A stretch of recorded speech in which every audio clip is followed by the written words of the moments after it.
Shalom saudara-saudari yang dikasih Tuhan. Kita akan kembali lagi mengupas kitab Kejadian, yaitu Kejadian 6 ayat 9-12. Jadi kita melanjutkan yang kemarin. Firman Tuhan yang akan saya bawakan hari ini berjudul Bumi yang Rusak. Saudara pasti nggak asing sama kabar akan ada kiamat di tahun 2012. Di tahun itu dunia itu gempar sekali dengan adanya ramalan dari suku Maya ini. Perhitungan tersebut didasarkan atas perhitungan panjang suku Maya kuno yang mengakhiri siklus 400 tahun yang disebut Ba'akton. Banyak sekali yang mempercayainya. Namun banyak juga yang tidak, banyak juga yang masih percaya bahwa hidup itu bakal terus berlanjut kita. Sampai dibuat film juga di tahun 2009. Film itu berjudul 2012. Ya, isinya juga tentang kiamat kita, saudara. Pasti saudara udah pernah nonton juga. Waktu itu saya masih ingat, jadi hari kiamatnya diramalkan 21/12/2012.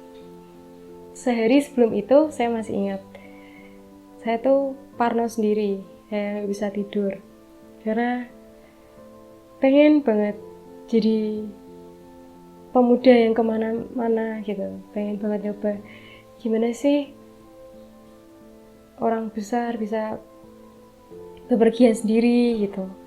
Tapi itu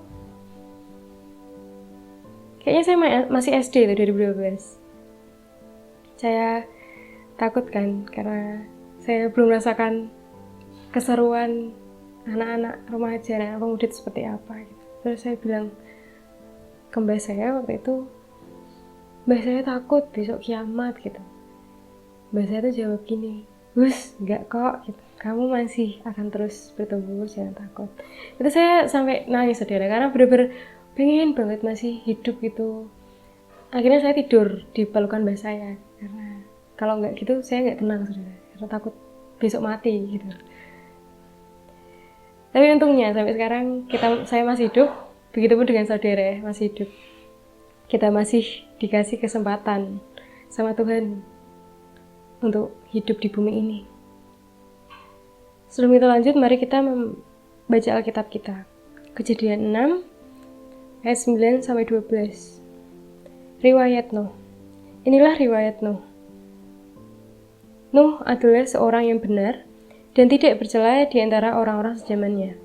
Dan Nuh itu hidup bergaul dengan Allah.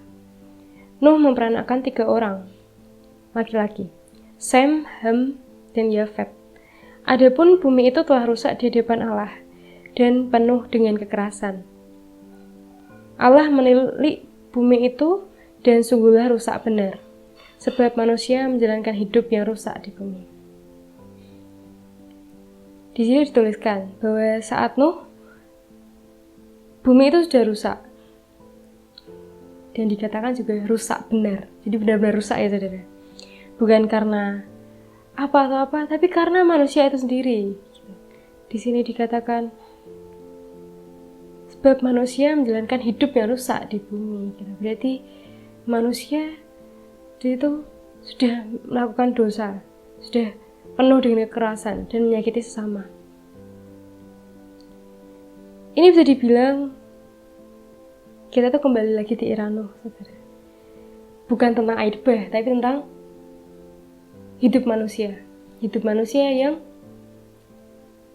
tidak benar, di mana dosa-dosa dilakukan manusia, di mana orang menyakiti satu sama lain. Apalagi dengan terus bertambahnya manusia di muka bumi ini.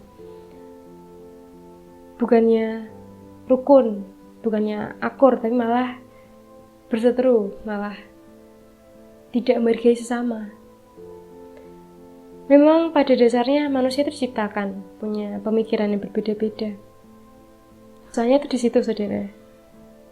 Bagaimana bisa orang yang memiliki beda-beda pemikiran itu hidup berdampingan?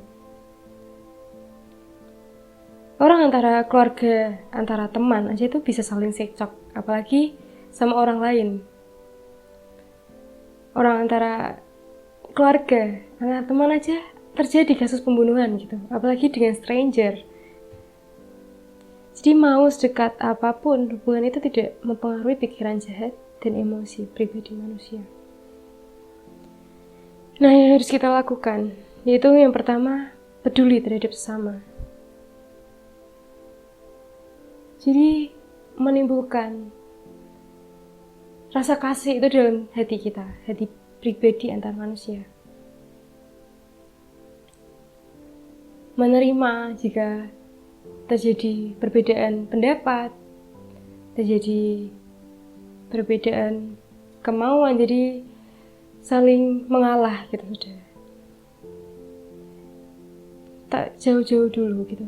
Karena sikap itu bakal terus kita lakukan jika sudah terbiasa gitu. Jadi dimulai dari keluarga, lalu dengan tetangga gitu. Tapi memang pada dasarnya jika suatu keluarga itu sehat gitu, biasanya itu berdampak baik juga buat orang lain.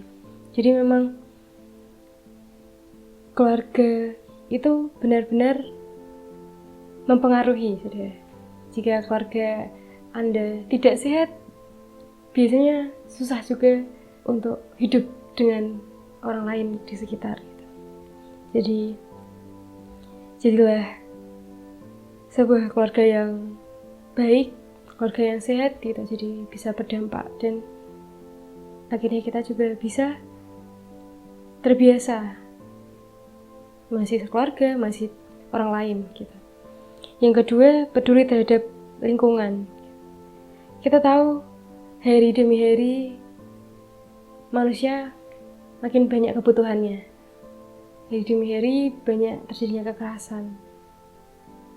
Dan juga hari demi hari alam ini semakin rusak, saudara. Tetapi jika kita lebih peduli terhadap lingkungan, kita juga bisa hidup dengan baik, saudara. Contohnya aja gini, ketika kita mungkin kelelahan, terus kita pulang di kamar, tapi malah kamar kita berantakan, itu malah jadinya emosi kan, saudara. Gitu. Jadi ketika tempat yang kita tinggal itu baik, kita juga lebih bisa hidup dengan baik, saudara. Jadi peduli terhadap lingkungan itu penting. Apalagi kita tinggal kan bukan cuma dengan keluarga kita saja, kita tinggal juga dengan orang lain. Kita juga tinggal dengan sesama kita gitu. Jadi ketika kita peduli terhadap lingkungan di sekitar kita, juga itu akan berdampak baik, berdampak positif. Jadi 2 poin itu saja, saudara, yang bisa saya sampaikan pada hari ini. Kiranya di bumi yang sudah rusak ini kita terus bisa menjaga sikap, menjaga hati kita. Amin, terima kasih.